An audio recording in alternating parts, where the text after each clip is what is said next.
नाशिकच्या आदिवासी विकास विभाग आयुक्तालयासमोर आदिवासी संघटनांकडून जोरदार आंदोलन करण्यात आले. गडचिरोलीतील जपतलाई आश्रमशाळेतील 3 विद्यार्थिनींच्या सर्पदंशामुळे झालेल्या मृत्यूच्या पार्श्वभूमीवर विद्यार्थ्यांच्या सुरक्षेसह विविध मागण्यांसाठी हे आंदोलन करण्यात आले.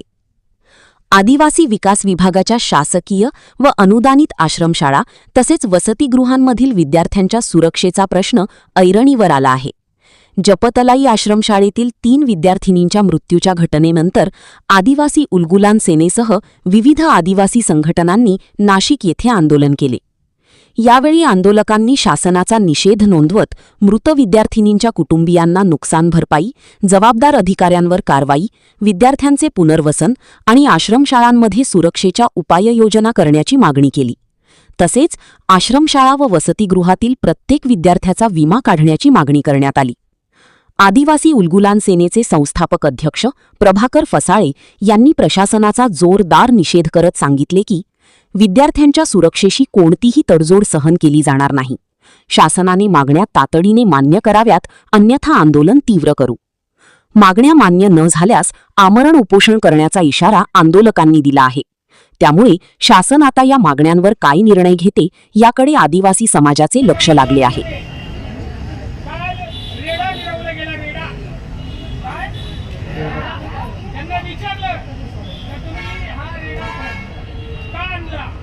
त्यांनी सांगितलं प्रशासनाने काम नाही केलं तर हा रेडा घोडे लावून जमलो, आता रेडा लावू. काय बोलले? अरे पण आता आम्ही रेडा पण नाही, घोडा नाही, उद्यापासून बैलच लावणार आणि आरपारच करणार. या गोष्टीसाठी आता मागे हटणार नाही.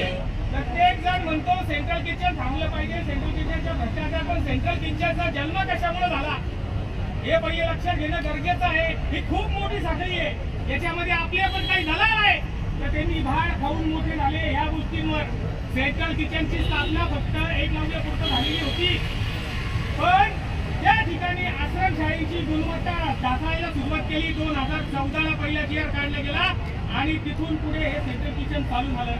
सेंट्रल किचनचा फक्त एकच उद्देश होता की तिथल्या मुलांना व्यवस्थित जेवण देणार, पण इथल्या भ्रष्टाचारी अधिकाऱ्यांनी विद्यार्थ्यांची माती त्यावेळेस भडकवली आणि आपल्याच भाडखावांनी भाड खाल्ली आणि आंदोलन करायला सुरुवात केली. निकृष्ट दर्जाचं अन्न चारलं गेलं, विद्यार्थ्यांची माती भडकवली गेली आणि ही माती भडकवल्यानंतर यांनी सेंट्रल किचनचा पसारा हा आश्रमशाळेपर्यंत चालू केला.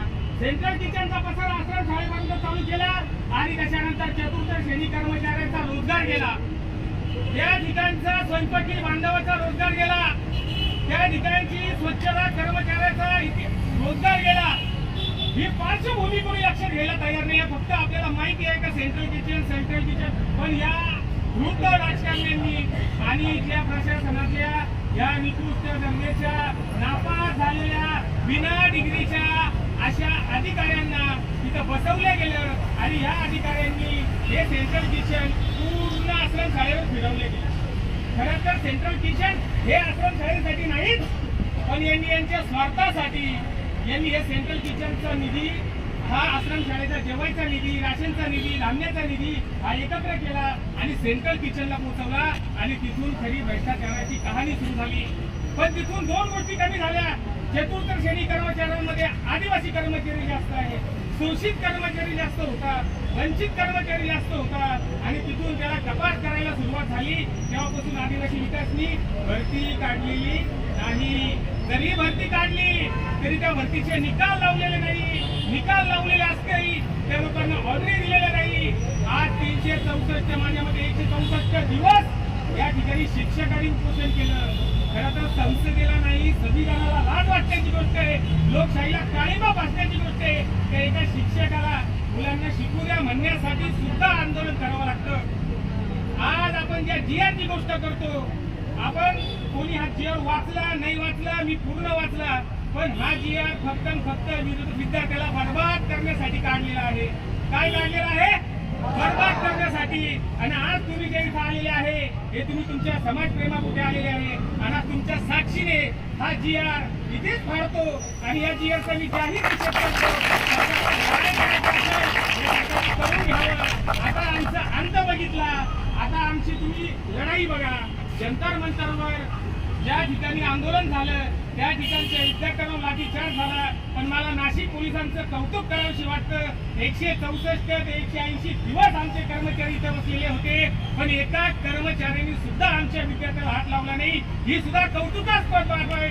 आणि त्यामुळे मी म्हणतो नाशिक पोलीस जिंदाबाद, जिंदाबाद, जिंदाबाद. Nashik police love you, love you, love you. या ठिकाणी हा इतिहास लिहिला गेला होता आणि या ठिकाणी हा जर प्रश्न सुटला नाही तर कोणत्याही दलालाला मध्यस्थी करू नका. स्वतःची लढाई स्वतः लढा. आज परिस्थिती अशी झाली, विद्यार्थी आंदोलन करतो, दलाल येतो, दलाली करतो, पोरांना घेऊन जातो, न्याय मिळत नाही, पण स्वतःची मात्र लाल करून घेतो. काय स्वतःची लाल? कोणी तुम्हाला आता काही करायची गरज नाही. हे तुम्ही तरुण विद्यार्थी आहात, कोणाच्या मागे जाण्याची गरज नाही. तुम्हाला तुमचं समजतं, तुमचा सोशल मीडिया तुमच्या हातात आहे आणि या सोशल मीडियाच्या माध्यमातून तुम्हाला आज लढायचं आहे. महाराष्ट्रभर आज शासकीय विश्रामगृहामध्ये कुलूप ठोकलेले आहे. ATC कार्यालय, प्रकल्प कार्यालयामध्ये सगळे विद्यार्थी आज नाशिकच्या आंदोलनाची दिशा आणि दशा काही ठरणार यासाठी वाट बघत आहे. पण एक लक्षात घ्या, एक तारीख घ्या. आयोजकांना विनंती करतो का त्या तारखेनंतर ते क्लिअर बदललं नाही तर सगळ्या महाराष्ट्रातील स्टुडंट लोक हे मुंबईमध्ये गेल्याशिवाय राहणार नाही. आणि ज्या टायमाला आदिवासींचा मोर्चा मुंबईमध्ये घुसतो त्या टायमाला मुंबईची काय हालत होते हे प्रशासनाने समजून घ्यावं. पुन्हा एकदा या शासन निर्णयाचं मी माझ्या सर्व पदाधिकाऱ्यांच्या वतीने पुन्हा परत एकदा या शासन निर्णयाचा जाहीर निषेध करतो. आणि या शासन निर्णय लवकरात लवकर जर मागे नाही घेतला तर हे आंदोलन पुढे मुंबईला येईल, यात काही शंका राहणार नाही. धन्यवाद.